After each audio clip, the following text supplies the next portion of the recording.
أيها المستمعون والمستمعات،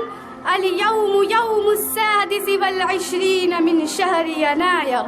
وهذا هو اليوم الذي تسمونه بيوم الجمهورية. وفي هذا اليوم التاريخي تنفذ القانون الجمهوري الديمقراطي على أفق الهند، وأعلن بالجمهورية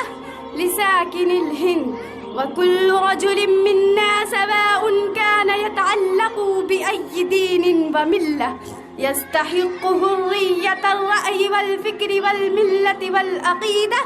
كي يتنفسوا السعداء في بيئة البلاد الحرة، ويعيشوا بحرية كاملة ويمهدوا العدل والإنصاف. ونحن نقضي على الظلم والعدوان ونحدث في قلوبنا تلك